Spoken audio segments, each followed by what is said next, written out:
إن هذا القرآن يهدي للتي هي أقوم ويبشر المؤمنين الذين يعملون الصالحات أن لهم أجرا كبيرا.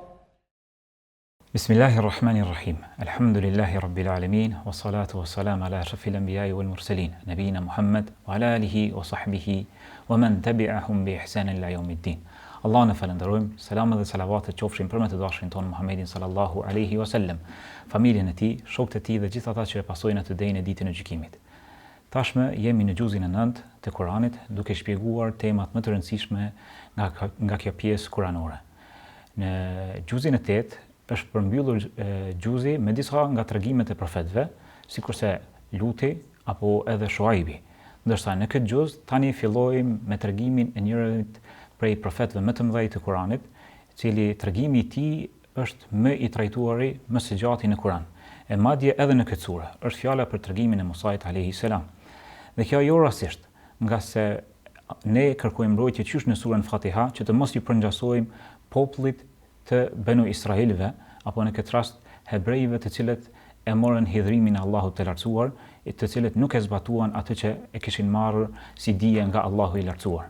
Dhe tregimi i Musait alayhi salam i shpalos shumë tema në këtë sure, ndërto është edhe ballafaqimi i tij me tiranin, despotin faraonin, dhe se si e edukon popullin e tij që të kthehen tek Allahu i lartësuar, kërkojnë ndihmën e tij vazhdimisht. Në vijim do të trajtojmë këtë temë duke së bashku me mua, do të trajtojmë këtë temë në lidhje me surën Araf dhe pastaj një pjesë nga sura Anfal në gjuzin e 9. Me mua është Hoxh Mirësim Maliqi, mirë se vini, dhe Hoxh Ahad Dërguti, mirë se vini. Hoxh Mirësim, në lidhje Allahu i lartësuar në këtë sure i tregon se si i sprovon njerëzit me begati dhe me mirëqenie. Dhe gjitha kjo në mënyrë që të kthehen tek Allahu i lartësuar. Ne vijmë në saktësisht në ajetet 94 deri në 102, shpalosen disa prej këtyre sprovave të cilat Allahu i lartësuar i thirr njerëzit që të kthehen tek ai. A mund na njoftosh pak më në detaje? Po, Allahu shpëleft. Në ajo që duhet me pas konsiderat që ka të bëjë me njohjen e Allahut subhanahu wa taala është që Allahu azza wa jalla nuk i ka sjell krijesat në ekzistencë për t'i ndëshkuar. Do thonë nuk është objektiv i ekzistencës që këto krijesa në fund të përfundojnë tek ndëshkimi i Allahut subhanahu wa taala. Mirë po, ndodh që njerëzit nuk reflektojnë, nuk udhëzohen dhe nuk i pranojnë këshillat e Allahut dhe rrjedhimisht nuk shpëtojnë nga ndëshkimi i Allahut. Konsideroj që është rëndësishme mi ditën 3 veti, po ose më saktë me thon 3 dije që kanë bën me Allahun për me mujt me kuptuar këtë temë ndoshta në thelb. Ka të bëjë me ursinë, drejtsinë dhe mëshirën e Allahut. Do thonë, dërgimi i profetëve, ose zbritja e librave, ose shpalosja e shenjave, gjithçka që ka të bëjë me krijesat, është me drejtsinë e Allahut, urtësinë e tij dhe mëshirën e tij.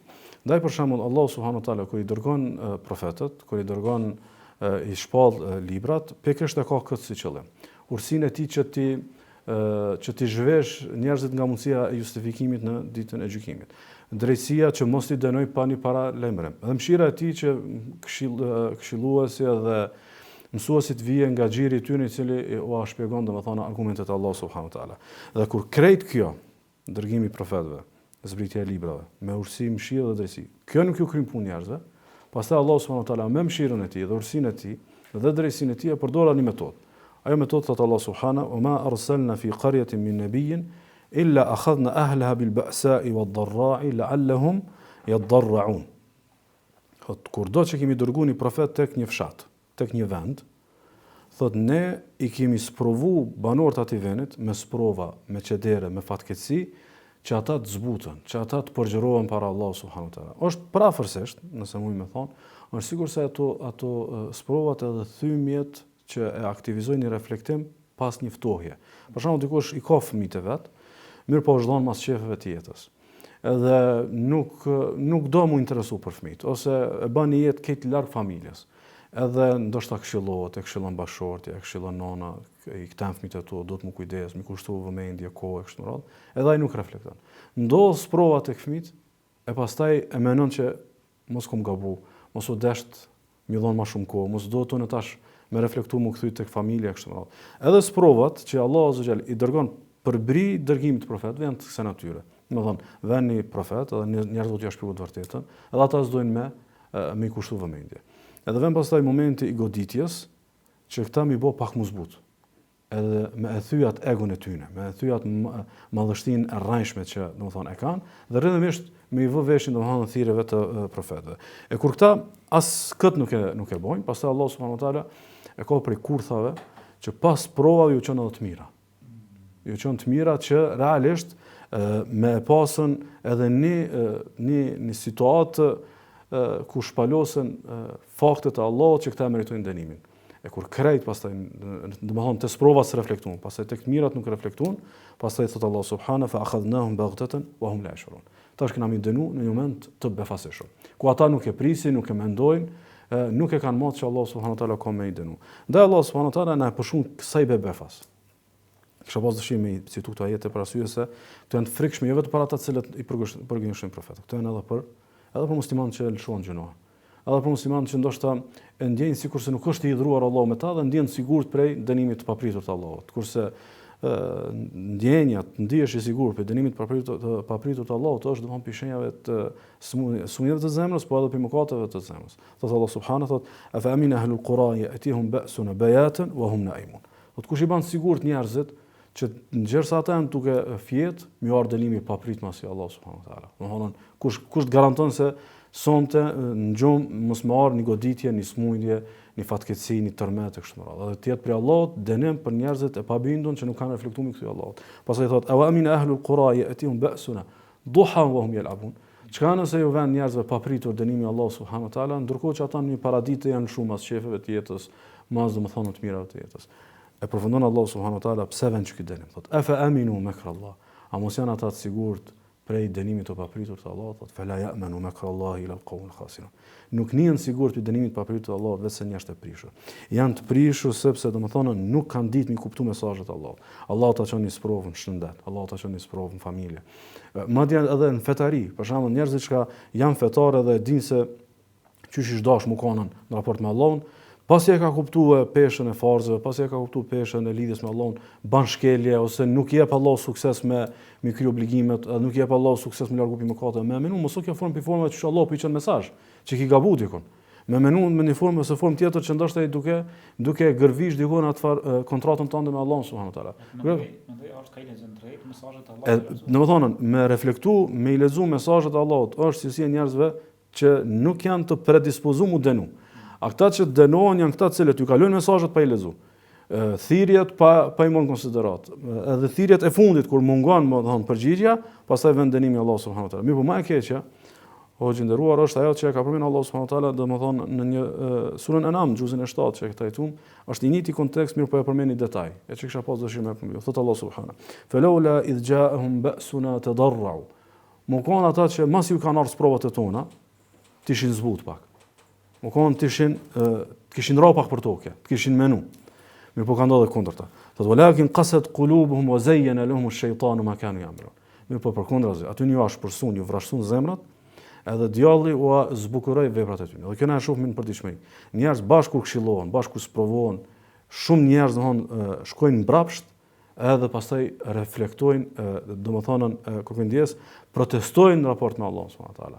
Domthon pse ndodhi mund që kjo sprovë, qysh Zoti ma bani mund që shtoj kështu. Domthon sprovën jo më mor si mesazh i kthimit, po sprova u bë shkak edhe domthon i ashpërsimit edhe i keqësimit të zemrës me ngursim, edhe fundit e që kjo është realiteti më i keq i njerëzve. Ku pastaj shejtani ja zbukon veprën. Edhe kjo vetëm që me pranu gabimin, apo? Ky nuk është ju përgjigj profetëve, nuk është duke i marrë mesazhin e Allahut. Kjo vetëm thon gabim jam me Allahun për mirësoft. Vjen edhe tash fillon me gjuhën e shejtanit me e kallëzuar se është këtë në rregull kjo. Thjesht është një knasitë e mia, jam të shfrytzuar jetën, jeta është domthon kjo edhe ajo dhe në fund domthon nuk reflekton për me dal për këtij çostokakit të mëkateve, domethënë me dal në xhersinë e bindjes ndaj Allahut subhanahu wa taala. Allah shpëleft kur pra shohim që besimtari caktimet e Allahut, sprovat, mesazhet e Zotit duhet t'i lexojë dhe të reflektojë ndaj tyre. Pra jo gjithmonë sprovat apo mesazhet janë vetëm smundje apo fatkeqësi, janë edhe në anën tjetër begati që besimtari sprovohet a është falendërues apo mohues ndaj tyre. Dhe madje kjo është ajo më e rrezikshme se njëri e merr si të mirëqen begatin që e ka, thua ti Zoti ja ka bërgj që ta begatoj, dhe kur begatohet me ato, zhytet edhe më shumë dhe e shikon që Allahu i lartësuar ja ka bërgj këto begati dhe nuk ndjen që të tregohet falendërues. Ne vim hoxh vazhdon Allahu i lartësuar në disa ajete duke shpalosur tregimin më të madh të Firaunit. Dhe kjo sure e trajton madje më së shumti tregimin e Musait alayhis salam me Firaunin dhe popullin e tij. Se si Allahu i lartësuar dërgon një herë Musain tek Firauni dhe pastaj se si reflektojnë Banu Israilët, dhe tregimi është i gjatë dhe mbasi ndoshta tregimeve më të bukura në Kur'an, dhe jo rastësisht Allahu i lartësuar ka përmendur tregimin e Musait në forma të ndryshme. Janë disa ajete që të cilët Allahu i lartësuar e përmend se si i kishte dërguar Musain tek Firauni tek Firauni. I kishte dërguar Musain alayhis salam tek Firauni dhe ku e përmend shpjegimin e rastit se si së pari e dërgon Allahu i lartësuar dhe i thot thumma ba'athna min ba'dihim Musa bi ayatina. Pas atyre profetëve që kanë qenë, e dërgojmë Musain me shenjat tona tek Firauni. Dhe Allahu i lartësuar e përmend një përkujtim që pejgamberi jon t'ia bëj popullit vet.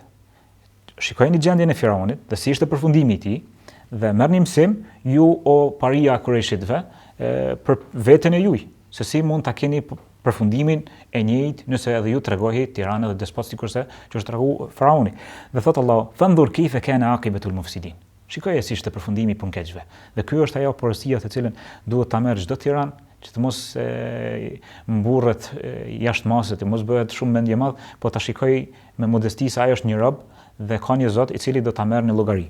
Allahu i lartësuar e përmend një çështje shumë me rëndësi tek fillimi i tregimit të Musait. Thot Allahu, "Wa qala Musa ya Fir'aunu inni rasulun min rabbil alamin." Çfarë përfitojmë nga ky ajet? Thot Allahu, edhe Musa i tha Firaunit, pasi që shkon në takim, "O Firaun, unë jam një i dërguar nga Zoti i të botëve." Këtu janë dy rrëzime të pretendimit të Firaunit. Në fillim, në fund të surës të Kuranit, në surën Naziat, çfarë thot Firauni? "Ana rabbukumul a'la", unë jam Zoti juaj më i larti. Ku i thot Banu Israilëve. Ndërkohë që Musa alayhis salam qysh në fillim të kontesës të predikimit i thot, "Unë jam një i dërguar nga Zoti i botëve", dhe ja rrezon atë pretendimin që e kishte Firauni. Në anën tjetër, po ashtu, po i tregon që ti po pretendon që je Zoti i lartë i Banu Israilëve, ndërkohë që unë jam një i dërguar për i Zotit të të gjitha botëve, të të gjitha popujve. Madje këtu është edhe një gjë e bukur. Musa alayhis salam, e di si ngjason kjo. Sikur një mbret i mbretërve të kësaj bote, kur e dërgon një të dërguar të vetëm tek një popull. Dhe i thot, "Unë jam ai i dërguar", i thot, "Unë mua ka dërguar filan mbreti." Si e pranojnë ai populli që është i dërguar? E marrin me një respekt, me një madhështi, me një farë doze të frikës se varësisht prej pozitës apo fuqisë të atij mbreti që e ka dërguar, edhe e marrin domethënë atë reflektimin. E këtu Allahu i lartësuar po përmend thirrjen e Musait alayhis salam se si ja bëri së pari Firaunit dhe i tha, "Unë jam i dërguar." Ama prej kujt? Prej Zotit të gjitha botëve. Pra, shikoje se çfarë po thirrri. Dhe pastaj Allahu i lartësuar e ndihmon me disa mrekulli, të cilat ja shfaq Firaunit, megjithatë ai e zgjedh domethënë atë mohimin dhe bëhet rebel edhe më shumë dhe kundërshton dhe i mohon të gjitha ato begati dhe madje e quhen ti je vetëm një magjistar. Pastaj Allahu i lartësuar në ajetet në vijim, Hoxha e përmend se si pas gjithë ato peripecive që patën Banu Israilët dhe shpëtimin që ja u bëri nga Firauni, e shohim që masi që shpëtuan dhe kaluan atë detin e Kuq, e shohim që e patën një kërkesë, mund të themi sa e çuditshme, po aq edhe nevojshme. A mund të na tregosh pak në ajetet në vijim? Po, Allah shpërblet që tregimi i Musait alayhis salam Kur'an famlar të vërtetë është prej tregimeve përveç që janë më të gjata, janë edhe përmenden disa detaje që e ftojnë secilin lexues më u thellun to. Edhe në secilin pjesë të tregimit të Musait alayhis salam ka mësime dobi shumë konkrete për secilin prej neve. Në këtë sure meqense përmenden këto ajete, kam fjalën tek ajetet 137 deri tek 140-41 të kësaj sure, shohim që ndodh shpëtimi i premtuar, i vjen shpëtimi i premtuar Musait alayhis salam bashkë me bijtë e Israilit, pra Banu Israilit, të cilët në atë botë apo deri në atë kohë, deri në këto momente ku në këtë pjesë të kësaj sure ku Allah e shpalos këto detaje, ishin popull i shtypur, i robëruar, i maltretuar, i persekutuar, domethënë një jetë të tërë, le të themi gjenerate të tëra e kanë kalu këtë trysni edhe këtë formë të jetesës. Pastaj vjen shpëtimi. Shpëtimi vjen nga Musa alayhis salam edhe ato në dy aspekte, edhe nga aspekti shpirtëror, ku ftohen në rrugën e drejtë, monoteizëm, që me besu Allahun një, me veçu në adhurim, po edhe në aspektin edhe knatësive të sa jetë, pra nuk është jetë ajo jetë në atë lloj mizorie, le të themi që janë konë edhe kanë jetu Bejt e Israilit. Pasi dalin me ata ndetit edhe e shohin mrekullin me sytë e tyre, pra e dëshmojnë mrekullin. Nuk është një tregim i bukur i dëgjuar nga dikush, por janë dëshmitar të kësaj ngjarje, kësaj ndodhie. Madje thuhet që disa prej tyre, siç përmendet në disa komentime të Kuranit e gjem tek mufesirë të ndryshëm, e kanë pa edhe Xhibrilin alayhis salam, edhe kalën e Xhibrilit alayhis salam, shenjat të cilat i ka lënë duke ecë, dhe pastaj prej këtyre shenjave ai Samiriu që më vonë e bën atë le të themi atë mëkat edhe atë krim, le të themi më mirë, ndaj vetës dhe ndaj popullit Benu Israilve, merr disa prej komentatorëve thamë që nuk mund ta vërtetojmë nëse është saktë ose jo, thuhet që merr prej gjurmëve të këtij kalit të Xhibrilit alayhis salam. Le të kthehemi kësaj pjese. Pra, pasi e kalojnë detin, e shohin një popull tjetër duke adhuruar një idhull, një totem. E shohin duke një statuj, duke drejtu. Edhe i thonë Musait alayhis salam, apo na e bën edhe neve një zot që kanë këta. Pra, popull i mësuar me gjërat prekshme. Faraoni e kanë pas zot që e kanë mujt me pa, me sy, edhe kthehen edhe kërkojnë të njëjtën gjë, edhe pasi e shohin mrekullin me sytë e tyre. Më thënë, ky është një mësim tepër i rëndësishëm edhe për neve. Musa alayhis salam me një ton për një didaktik, pra, duke qenë një mësues, le të themi, pak i rrapt edhe i vrash në këto rrethana. Sepse është vërtet diçka që të nxjerr prej një karakteri, le të themi, të qetë. Se në këto rrethana pasi shpëtum, pasi dulet nga ajo trysni, kërkoni prapë zot tjetëra. Do thënë, thotë, ju vërtet jeni një popull ignorant. Do thënë, jeni një popull i cili e teproni me ignorancë. Edhe u tërheq vërejtjen.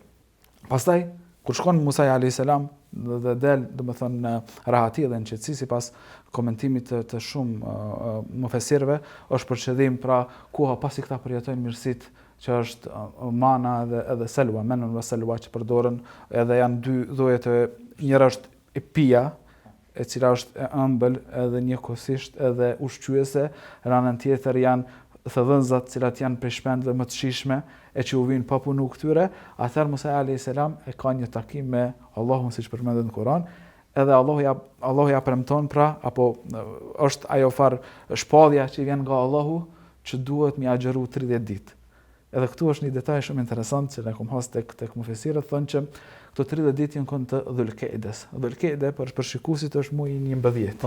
Pastaj Dhulhijja është, pra, muaji apo 10 ditët e para është kur kryhet haxhi.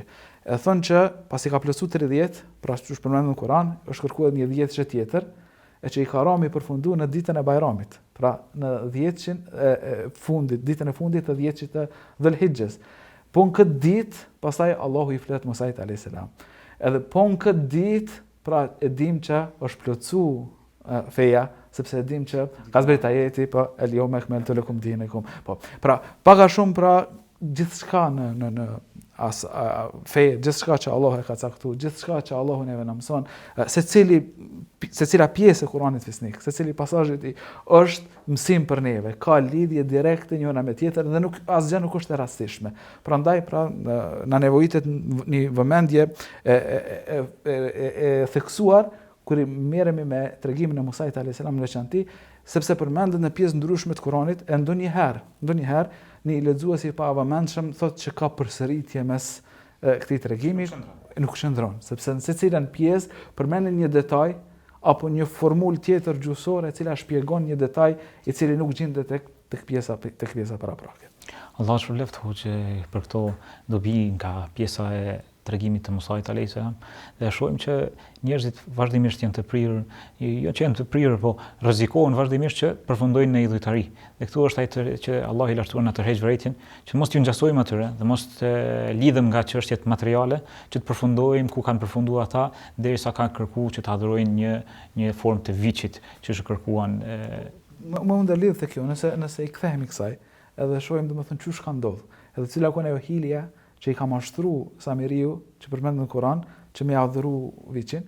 Pra Musa alayhis salam pasi shkon për takim me Zotin, në muajin në Dhul-Qaida dhe vazhdon deri në Dhul-Hijja, kur ndahet, pra nga Haruni, i thot që ti je zëvendësi im dhe unë do të mungoj për 30 ditë. Por pastaj Allahu ja zgjat edhe 10 tjerë. E këtu është vizon Samiriu, i cili ishte një farkatar apo argjentar i kohës, ku e diun, domethënë një njeri me profesion ku ka pas mundësi të formësimi, le të themi, me stolit. Edhe këtu fillimi i kësaj si ide e tij është një ide ndukje të parë shumë fisnike. Sepse bijtë e Izraelit, përkundër që janë të përsekutuar prej faraonit edhe njerëzve të tij, pra kiptasit e vjetër, stolit u kanë dhënë këtyre si amanet. Kur e kalojnë detin, ushtria e faraonit bashkë me faraonin përmbyten. Domethënë pronarët e atyre stolive tashmë janë të fundosur në fund të detit. Atëherë Samiriu thotë, nëse u alëm këto stoli me pa drejt do t'i shfrytëzojnë këta njerëz. Atëherë çfarë duhet bëjmë? Thotë që sikur kthehet Musa alayhis salam, ai do të na urdhëronte ose ti djegim ose t'u shpërndajmë të varfërve. Haruni alayhis salam i thotë ide shumë e mirë. Atëherë thotë, meqense ti e ke dhënë këtë ide, mblidhi stolit nga bijtë e Izraelit, me ato stoli e formson viçin, tham mbas një transmetimi që e kam gjetë tek komentatorët e Kuranit, hedhën të gjurmë të kalit Xhibrilit alayhis salam, edhe pastaj domethënë ndodh ajo që është e njohur, e cilën inshallah do të trajtojmë edhe në takime të tjera. Allah shpëlbeft që ne vijmë, Allah i lartësuar i përmend disa ajete të tjera ku shohim që Allah i lartësuar përshkruan disa prej veseve të popujve të cilët e meritojnë shkatrimin. Dhe mund të na tregosh ato vese që duhet kemi kujdes, të ruhemi prej tyre, të mos ju ngjasojmë, të mos të përlyhemi me to, dhe njëkohësisht çfarë na pengon neve nga kuptimi i shpalljes në ajetet në vijim, mund të shkosh të na tregosh në ajetet saktësisht 145 deri 147. Po, zhblem, domethënë nëse konsideroj që kjo është plotësimi i asaj që fola pak më herët, sepse ajo pasazhi më hershëm kishte të bëjë me një përfundim që ishin dënu. Ndoshta na mundemi nxjerr cilësitë aty edhe te vetë pasazhi, domethënë mos reflektimi. Arsyeja kryesore ke mos reflektimi, por ndoshta kjo nuk e plotëson komplet domethënien pa këto ajete. Allah subhanahu wa taala e përmend këto ajete që po i nënvizon, një arsye kryesore. Thot Allah subhanahu sa asrifu an ayati alladhina yatakabbaruna fil ardi bighayri alhaq. Thot ku me largu prej shenjave të mia, prej argumenteve të mia, domethënë që mos përfitojnë për tyne, ata të cilët janë njerëz të padrejtë, ata të cilët domethënë kërkëndjes janë mendje mëdhaj me të padrejtë në tokë. Domethënë mbahen për të mëdhej me të pa të drejtë domethënë në tokë. Që i bie në shumë të rasteve, për mos më thonë në dominancë, njerëzve nuk i mungon shpalosja argumentit, as nuk i mungon ndoshta shpjegimi, po shkaku i mendjemallësisë tyne, i kryenesisë tyne, i kokëfortësisë, po edhe ati fodullokut përgjithshëm në raport me atë i cili duke i shpjegu, ban që njerëzit domethënë mos më përfituar prej shpallës. Në këtë rast e kena për shembull edhe në raport me profetët, cila u konën vërejtja ndaj profetëve, po vinë mas teje do njerëz thjesht. Ose në anën tjetër ka qenë për shembull te qysh ky më kon profet, kjo është njëjtë si na, domethënë tu e majt vetëm për të mëdhaj i ka pengu. Dhe na sot e shohim edhe në mesin e njerëzve, për shembull shkon ta zon me një fshat një hoxh i cili është mjaftueshëm i shkolluar, i kualifikuar për me u shpjegu fen, më po mendjemallësia e një pjesë të shoqënisë e bën që më zhvlerësue pozitën e tij si shpjegues i fesë, dhe rrëdhëmisht pastaj në saj të mendjemallësisë ata nuk ja vën veshin shpjegimeve që ai paraqet dhe rrëdhëmisht nuk përfitojnë. Dhe kjo është realitet i shpeshtë. Domethënë privimi nga përfitimi prej shpallës si rrjedhim i mendjemallësisë.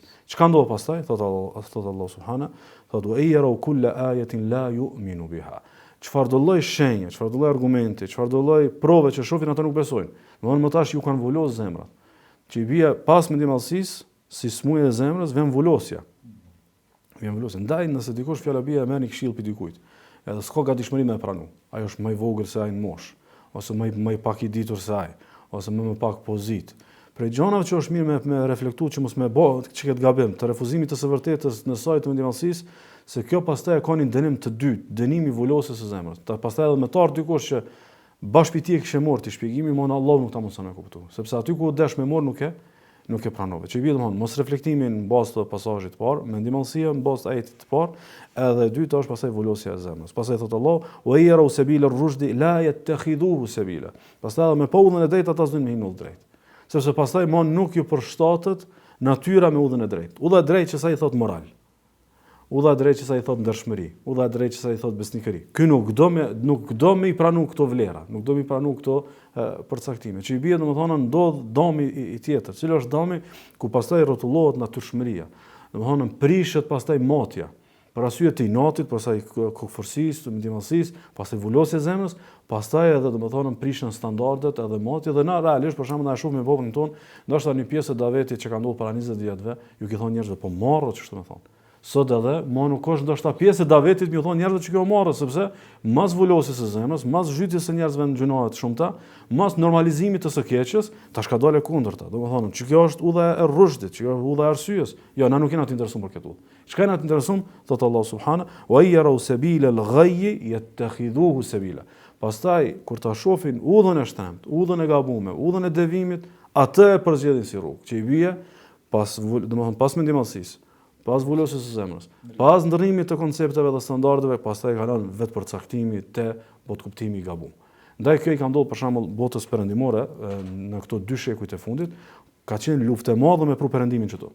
Prej aty perëndimi i cili e ka mallnu fen, e ka mallnu kishën, e ka mallnu klerin, i ka mallnu ata filozofët e vet që kanë qenë realisht edhe teologët, kanë qenë elite kështu me radhë. Pastaj vjen njerëzit më të pavlerë, më të pamoralshëm, njerëzit më pa parime, ata pastaj i japin formë mendësisë edhe mënyrës së jetuarit të njeriu të ri, kushtimisht thonë. Se kjo nuk është vazhdimësia e njeriu të mëparshëm. Mirë po këtë kjo ka ndodhur si rrjedhim e kësaj, edhe pastaj thot Allah subhanahu dhalika bi annahum kadhabu bi ayatina wa kanu anha ghafilin. Thot këtë kjo ka ndodhur sepse kanë përgënjeshtuar ajetet tona dhe kanë qenë pa interesuar. Domethënë, përgënjeshtrimi, guximi me përgënjeshtuar të vërtetat. Dhe këtë na mund të morë edhe me popujt e tjerë, sepse megjithatë edhe ky civilizëm që fjala bie është që i ka themelet e krishterizmit për shembull, megjithatë ka pas ndriçim prej librave hyjnor. Nuk ka qenë kryekpot këtë produkte dhe fabrikim njerëzor. Ka pas edhe ndriçim prej aty me trashëgimisë së Isait alayhis salam, po edhe trashëgimisë së profetit më të parshëm, po dhjatës së vjetër, dhjatës së re, prej psallmeve të Zeburit, domethënë të Davudit alayhis salam. Domethënë kur vjen një gjeneratë e cila këti përgënjeshtron, edhe zhveshet komplet për fesë, edhe janë të pa interesuar për fejen, pastaj vendohen dënimi i Allahut subhanahu wa taala. Ndaj ngritja e qytetërimeve që zhveshën për fesë, është paralajmërim për një fund shumë të rrezikshëm tyre nëse ata nuk reflektojnë në kthehen tek Allah. Ndaj Allahu subhanahu wa taala në Kur'an shumë shpesh na ka fol që popujt që janë me këta profet, s'po dojmë u bind, le ta dinë që ka pas popull edhe më të fuqishëm, qytetërime edhe më të larta, qytetërime edhe më të arrira. Por mos momenti kur ka ardhur momenti i vulosjes, i ndryshimit të standardeve, i përcaktimit të gabuar, krejt mbrapsht nga se si ka gatuar dhe ka rënit Allahu këtë jetë, mos mund të mohon vjen dënimi i Allahut subhanahu wa taala. Nëse se morëm këtë pasazh si reflektim për botën, atë le ta marrim për shtëpitë tona. Domethënë, kur shkatërrohet një shtëpi? Shkatërrohet nëse ata bëhen njerëz me ndjenjë dhe nuk dojmë me përfitu pi shpalljes. Pastaj u velosin zemra dhe shkon tu përkesuar tu përshkallëzu situata. Pastaj domethënë i ndrojnë konceptet, deri ndjeu kon diçka haram u bë halal. Edhe pastaj jo vetëm që u bë harami, domethënë harami është bë halal, po jo vetëm kaq, harami është bëje pa diskutueshme që duhet me pranuar si normale. Edhe në fund, domethënë këta morin gozimi për ngjeshtuar ajetet e Allahut, edhe më kon pa interesuar për reflektim për kthem, pastaj shkatërrohet një familje, shkatërrohet një bashkësi, shkatërrohet një prindërim, shkatërrohet një shoqëni, shkatërrohet madje edhe një shoqëni domethënë e gjerë, sepse kjo është një farforme një narracion kuranor që flet për popujt, po keni vëmendjen. Popujt përse flet Kurani kanë qenë popujt vegjël. Domthon popujt përpara, apo ndoshta sa ka sot një qytet i madh ka pas komplet njerëzimi. Që bie domthon kjo është e ka ndodhur aty në si masa grupime të mëdha shoqërore, sot realisht është domthon ekuivalente me grupe domthon me popujt, me shoqënitë, me qytetet e tona. Allah shpëlbeft hoxha, Allah na ruaj së pari nga këto vese, sidomos nga mendimallësia që është fillimi i çdo të keqe, deri në përgënjeshtrim të vërtetës, pastaj vulosje të zemrës dhe ndërrim të kritereve për pranimin e vërtetës apo jo. Jo rastisht tani më njëherë në ajetet e vijuese, Allahu i Lartësuar përmend disa cilësi të një populli që arrin shpëtimin. Dhe shohim që Allahu i Lartësuar vazhdimisht në Kur'an përkitazi me trajtimin e popujve që dënohen, që marrin dëshkimin, apo që i vujnë pasojat e atyre veprimeve të tyre, e tregon edhe alternativën e zgjidhjes, se si të shpëtosh. Dhe Allahu i Lartësuar në këto ajete tregon në vijim duke përshkruar profetin ton Muhammedin sallallahu alaihi wasallam, që ka qenë analfabet, nuk ka ditë shkrim dhe lexim, mirë po i ka pasur disa cilësi, të cilat Allahu i Lartësuar kërkon nga ne që t'i pasojmë ato, që në mënyrë që të arrijim shpëtimin, të arrijim udhëzimin dhe shpëtimin. Thot Allahu i Lartësuar në këto ajete duke i thonë së pari që i drejtohet popullit vet. E thot wa rahmeti wasi'at kulli shay. Mëshira ime ka përfshi çdo gjë. Dhe ne jemi një gjë, dhe lutim Allahun e Lartësuar të na përfshijë me atë mëshirën e tij. Dhe thot Allahu i Lartësuar që këtë mëshirë që ta përfitojë dikush duhet fa sa'aktubuha lil ladhina yattaqun. Do t'ja shkruaj atyre të cilët ju takon kjo mëshirë, do t'i përfshijë me këtë mëshirë, ata të cilët tregohen të devotshëm, ata të cilët tregohen të respektuar ndaj urdhrave të Allahut dhe respektojnë dhe përmbahen nga ndalesat e tij. Wa yu'tuna az-zakata wal ladhina hum bi ayatina yu'minun. Ata të cilët e japin zakatin dhe janë të bindur në provat tona, në shenjat tona. E shohim këtu që Allahu i Lartësuar nuk e ka përmend namazin, e përmend zakatin. Që zakati është më i vështirë për nefsin, nga se pasuria është më e dashur për shpirtin. Dhe në vijim Allahu i Lartësuar i përmend edhe disa cilësi të pejgamberit ton që duhet ta pasojmë që ta arrijmë atë rezultat të mëshirës të premtuar nga Allahu i Lartësuar. Dhe thot: "Alladhina yattabi'una ar-rasula an-nabiyya wal-ummiy alladhi yajidunahu maktuban 'indahum fi at-Tawrat." Të cilët atë mëshirë arrin ata të cilët e pasojnë pejgamberin, këtë profet, i cili nuk din shkrim e lexim, mirë po cilësitë e tij gjejnë të përshkruar në detaje në Taurat dhe në Injil. Ya'muruhum bil ma'ruf wa yanhahum 'anil munkar. Nga cilësitë kryesore, të cilat hebrejt e kanë pa pejgamberin sallallahu alaihi wasallam në Medinë, kanë qenë që i ka urdhëruar për të mirë dhe ndaluar nga keqja. Dhe thot Allahu: "Wa yuhillu lahum at-tayyibat wa yuharrimu 'alayhim al-khaba'ith." Jo lejon ato të mira dhe jo ndalon ato gjëra të këqija, ato gjëra të nënçmuara, të ulta.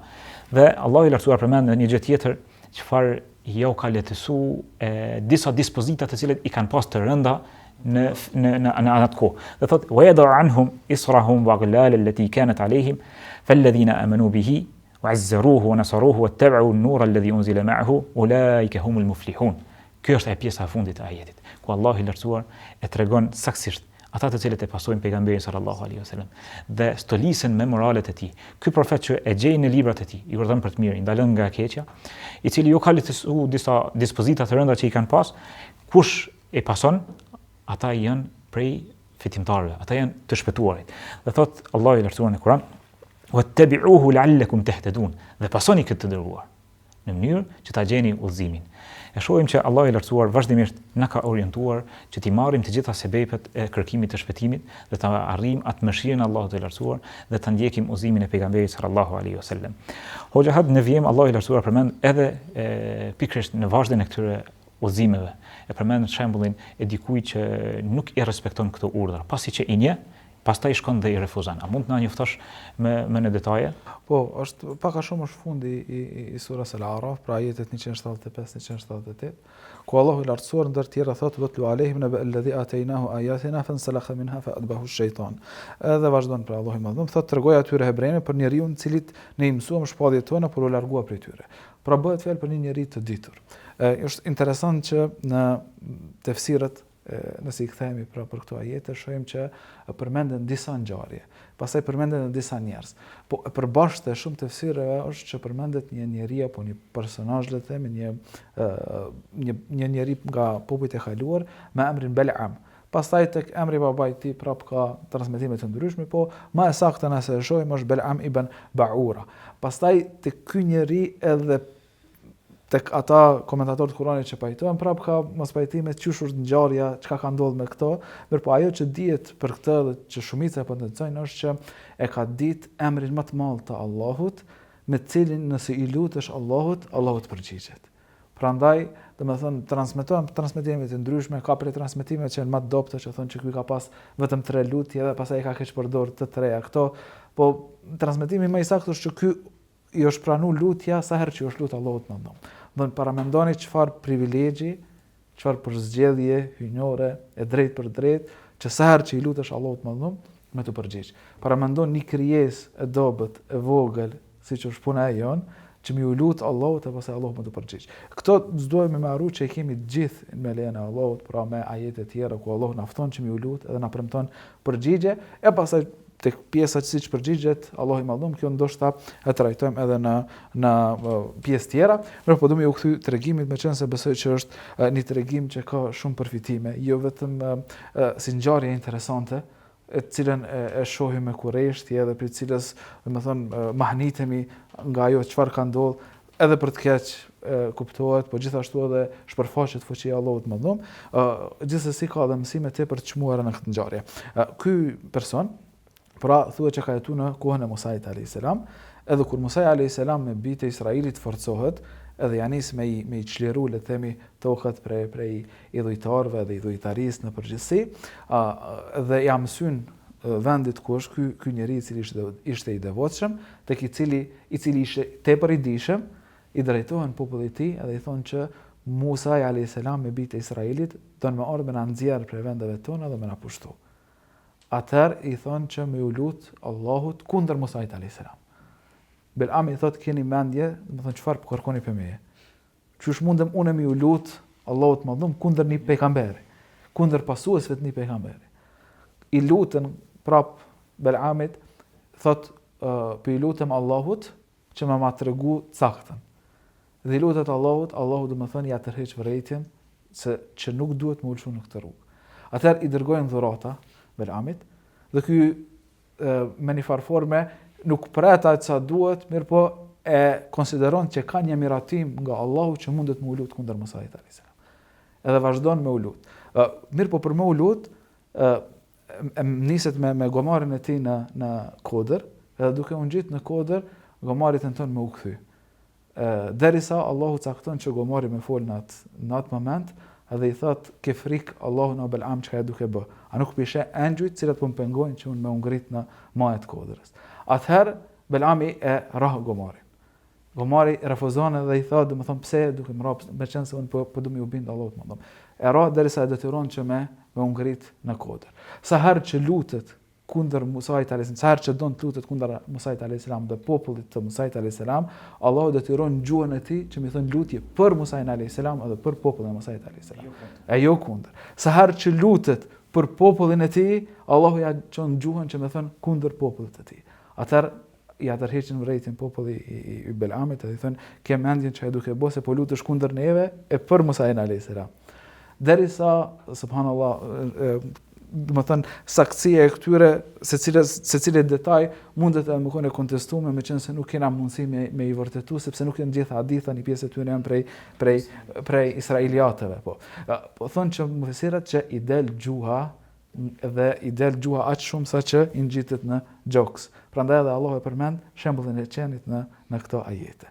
Pastaj Belami, kur e sheh që ka mbaru puna e tij, kur e ka hup këtë privilegj për kundër diturisë që e ka marrë, sepse ky privilegj i ka si pasojë e diturisë, e prej diturisë më të çmuar është dituria e tij për emrin më të madh të Allahut Madhum. Pas kësaj Belami atëherë i kthehemi hileve, dinakris, mashtrimit. Thotë unë e di një mënyrë çish mundet Allahu me shkatru popullin e Musait alayhis salam. Edhe i porosit popullin e tij që më i zbukuru vajzat e tyre, edhe mi dërgu në kampin e ushtrisë së Musait alayhis salam, mënyrë që me ra në amoralitet ushtria e Musait alayhis salam. Derisa njëri prej këtyre udhëhecëve bjen në amoralitet me një prej këtyre vajzave, edhe Allahu i Madhum brenda një çasti, në numrin më të vogël është që i shkatron 20.000 njerëz me murtaj. Në numrin më të madh që përmendet është 70.000 njerëz nga ushtria e Musait alayhis salam.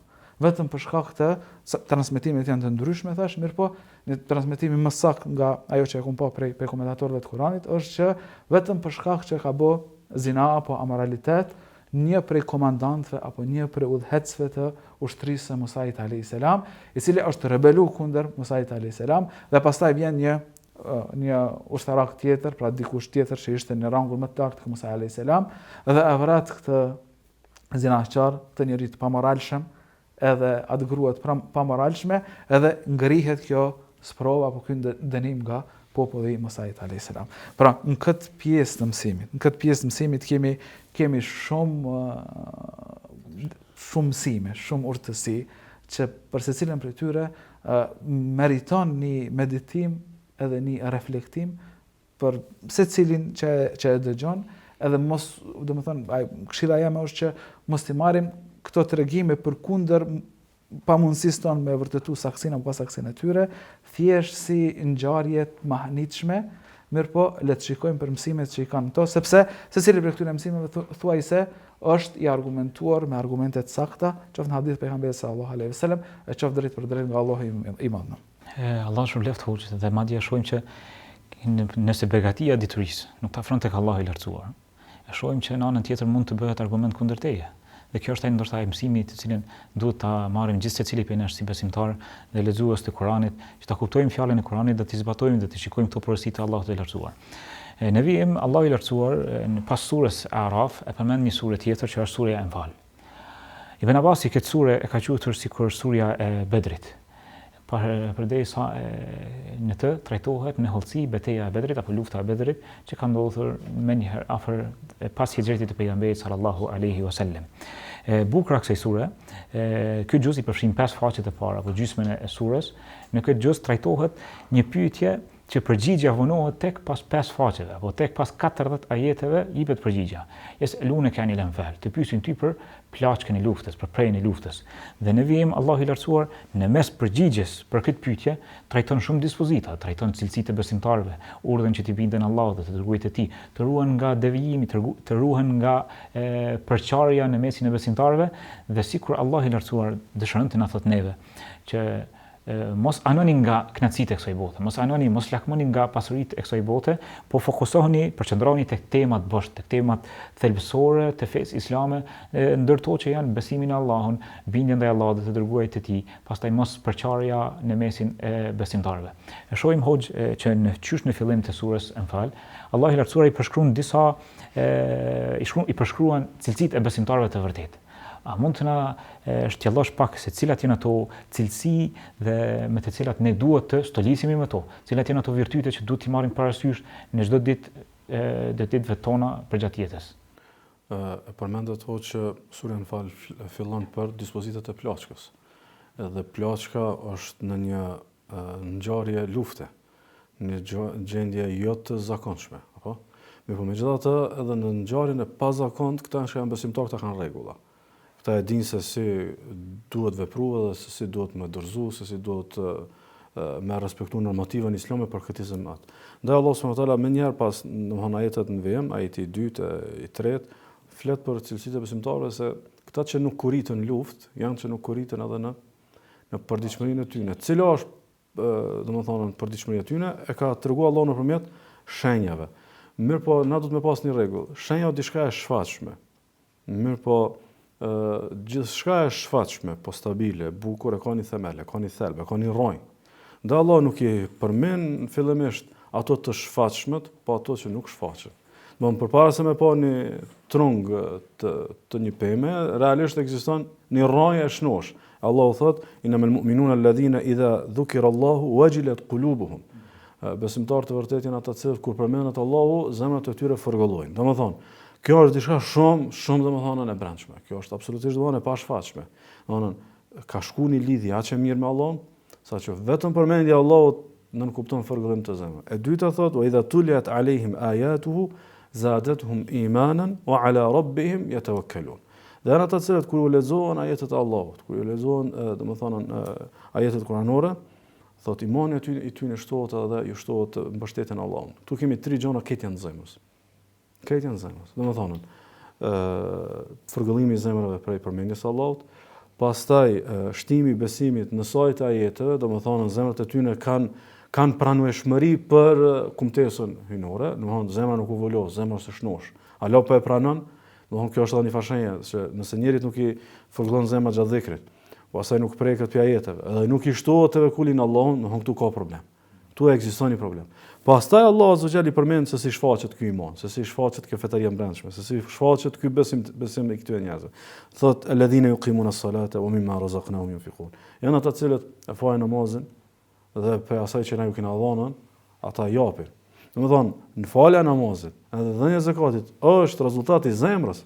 Pra ajo njerëz që nuk falen ose nuk japin zakatin, edhe thirrën te zemra, domethënë është kontradikte e qartë me këto ajete kuranore. Domethënë, me pa zemrën e mirë ti ishe fal, me pa zemrën e mirë ti kishe dhënë, me pa zemrën e mirë kishe bind Allahut me gjymtyrët e tua. Ndaj kjo radhitje është me këtë urtësi. Si përfundon pasazhi, thot ulaika humul mu'minuna haqqan. Këta janë për një me besimtar. Këta janë besimtar të vërtet. Kush është besimtar i vërtet? Ai i cili ka ndreq raportin shpirtëror me Allahun, dhe ky raport shpirtëror është konkretizuar nëpërmjet veprave. Ndaj relacioni vepër-zemër është relacion intersjellët, po edhe matës. Domthonë dobësohen veprat se u dobësua zemra.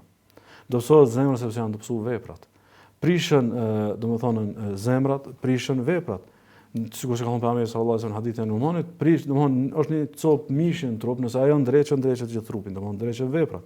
Prishet ajo prishën veprat. Ndaj na e trajtuam këtu edhe te tregimi që e përmeni Hoxha Ahad, domethënë këtë esenca po sillet te zemra. Domthonë ka ekzistuar ai Belami një lloj vetpëlqimi, një lloj sigurie që unë megjithatë edhe pse e kam këtë afërsi me Zotin, e keq përdorur këtë afërsi për mu pozicionu kundër një profetit të Zotit. Domethënë krejt narrativa e këtij xhuzi po sillet te zemra. Domethënë se zemra është ajo piknisja e madhe e ndryshimit, qoftë për mirë, qoftë për keq. Ndaj Allahu subhanahu wa taala edhe te shembulli më parë të largon pi ajeteve shkaku i zemrës, shkaku i mendimësisë.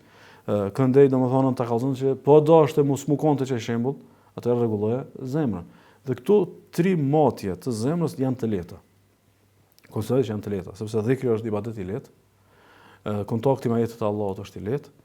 Edhe tevekuli është diçka që ty nuk mungon asnjë moment. Domethënë çdo moment ti ke nevojë për tevekul në Allah. Domethënë edhe nëse na kap frika mos mu bëj sikur Belami, apo? Që menaxhojmë këtë frikë, vetëm me tevekul në Allah. Se përndryshe nuk mundesh me menaxhu. Domethënë këto trija janë testi i pandalshëm. Në vazhdimisht testohet te zemra nëpërmjet dhikrit, nëpërmjet ajeteve, edhe nëpërmjet domethënë tevekulit në Allah subhanahu wa taala. Pastaj kjo e ndreq namazin. Kjo pastaj e ndreq zakatin. Domethënë edhe prania edhe ndreqja, ta kemi në konsiderat. Dikush e ka namazin, po ka nevojë namaz shumë më përmirësu. Dikush e ka zakatin, mirë po se ka fjala bie për shembull mimma razaqnahum, nuk e ndjen që o tu dhon pishë ka dhënë Allah, po e ndjen që e fitova dhe po e jap. Kjo është domosdoshmë shumë problematike. Domethënë nuk është i njëjtë zakati i dikujt i cili thotë unë shoqër që jam bujar dhe po jap. Edhe zakati aty më të thotë jo, kjo është çështje ime. Shprej Allahut. Po, është amanet tonë. Allah shpëleft hoxhë, këtu shohim që besimtari sprovohet gjatë ditës vazhdimisht, sidomos te pjeksa e Kuranit. Besimtari duhet të jetë më vigjilent në aspektin se si po përjeton leximin e ajeteve kuranore, apo reflekton në shtim të imanit këto ajete apo jo. E shohim që Allah i lartësuar në vijim pas përshkrimit të besimtarëve, Allah i lartësuar i edukon përsëri muslimanët duke u përshkruar atë wa ma ramaita idh ramaita walakin Allah rama. Nuk i gjujti kur i ke marrë ti sebepin, por efekti i atij sebepi është prej Allahut të lartësuar. Dhe Allah i lartësuar në ato ajete në vijim i kërcënon edhe i kanos edhe jo besimtarët nëse vazhdojnë atë mohimin e tyre. Mund të na shpalosësh pak hoxh në lidhje me këto ajete? Po, Allah shpëlef, po para kësaj, domethënë kisha dashur me ndërlidh me dy ndërhyrjet paraprake. Pra, të shembulli i parë që e përmendëm, që janë bitë e Izraelit pas e kalojnë detin, pra them që për shkak të mbetjes tyre kulturore që kanë të shtypur, të robëruar, s'kan mujt me dal për te kësaj. Tek shembulli i dytë i Belamit, e kena pa që një njeri i cili përkundër diturisë së tij, në mungesë të devotshmërisë, dituria e tij nuk ka prodhu një njeri të mirë, po ka prodhu një ego të fortë, pra një vetpëlqim të fortë. Këtu në këto ajete Allah i madhnom, përpara se me dal tek wa ma ramaita idh ramaita, nuk i ke gjujti kur i ke gjujt, pra nuk i ke gjujti kur i ke gjujt, është shumë interesant si shprehje. Allah i madhnom në pjesën para saj thot që nëse ti del përballë armikut, atëherë mos ja kthe shpinën. Pra ma të mirë nëse do me dalë përballë, përgatitu nëse do me dalë përballë. Këtu është në kontekst luftës Bedrit. Po pastaj kjo domethënë është rregull i përgjithshëm i cili vlen në situata të ndryshme.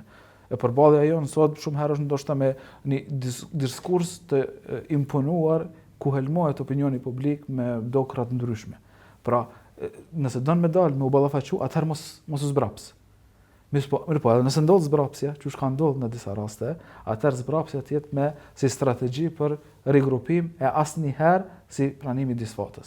Nuk ke mundësi ti me pranu disfatën kur nënën tënde, pra ti je me të drejtën, je me të vërtetën, je me Allahun e Madhun. Prandaj Allah thotë wa ma ramejte idh ramejte. Pra nuk ke gjujti kur ke gjujt. Po është Allahu i cili ka gjujt. E këtu bëhet fjalë pra pikërisht kur pejgamberi sallallahu alaihi wasallam luftën e Bedrit, kur e shet pjesën e madhe të kundërshtarëve, armiqve të ushtrisë, pra idhujtarëve, atëherë domethënë mbështetja e tij e fortë në Allahun e Madhnum e bën që me marr një grush dhe edhe me gjujt me dhe. Pra ajo kon sebepi që ka mujt me marr para asaj turme.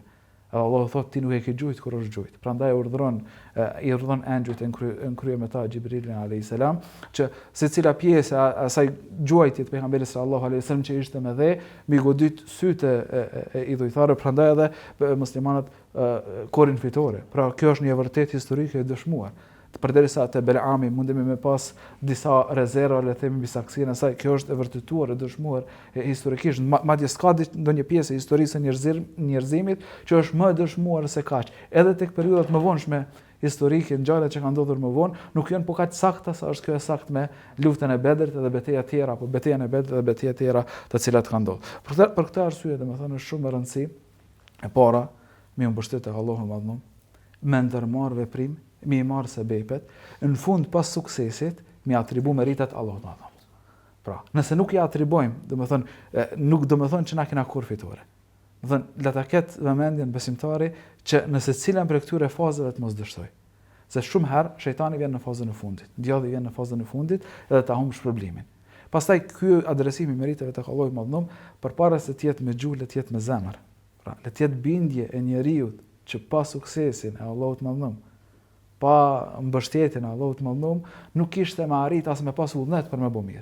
Le pastaj që me bo veprën e mirë. E le pastaj që në qatë vepër të mirë me bo që ashtu që shedon Allahu. E le pastaj që ajo vepër e mirë që shka dash Allahu më pranu tek Allahu Madhum. Që kjo krejt në vitë të kondërt me krejt ato vetit e këshia. Po, pikërisht.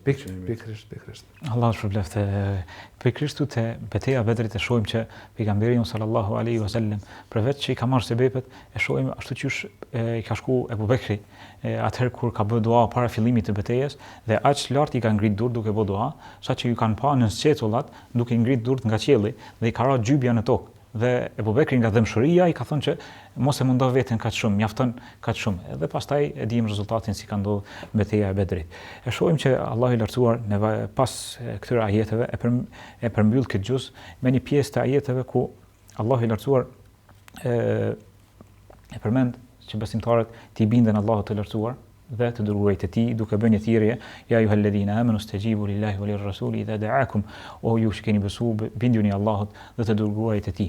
Dhe Allahu i lartësuar në vejim e tregon se pasuria dhe fëmijët janë sprovë për jetën e besimtarit. Wa'lamu annama amwalukum wa auladukum fitna wa anna 'inda Allahi ajrun 'azim, dhe tek Allahu keni një shpërblim të madh. Pastaj Allahu i lartësuar përmend një çështje ja ayyuhalladhina amanu ittaqullaha yaj'al lakum furqana. Te kjo pjesa e furqanit, kur Allahu i lartësuar na thirr, o ju besimtar, binduni Allahut me devotshmëri, që Allahu i lartësuar t'ju bëj furqan. Çfarë është për qëllim furqan? T'ju bëj Allahu i lartësuar një mundësi që ta dalloni të vërtetën nga e kota. Dhe këtu e shohim që besimtari krahas përpjekjes në nxënjet e ditërisë, studimit, leximit, shkrimit, hulumtimit, duhet t'i marrë edhe disa shkaqe të tjera që janë më efektive mbase se sa përpjekjet e tij. Ajo është njëra, të kërkoj dua, të bëj dua tek Allahu i lartësuar që Allahu i lartësuar të shtë dituri, dhe tjetra është që të arrijë devotshmërinë në zemrën e tij, që në mënyrë që Allahu i lartësuar të jep sukses që ta njohë të vërtetën nga e kota. Dhe me kështu e përmbyllim këtë gjuz nga surja Araf dhe surja Anfal, dhe duke lutur Allahun e lartësuar të na bëjë dobi nga këto çfarë shpjeguam dhe të na reflektojmë nga këto mësime duke na e bërë Kur'anin pranverë të zemrave tona dhe dritë të gjoksave tona. Subhanakallahumma bihamdika la ilaha illa anta astaghfiruka wa atubu ilaik. إن هذا القرآن يهدي للتي هي أقوم ويبشر المؤمنين الذين يعملون يعملون الصالحات أن لهم أجرا كبيرا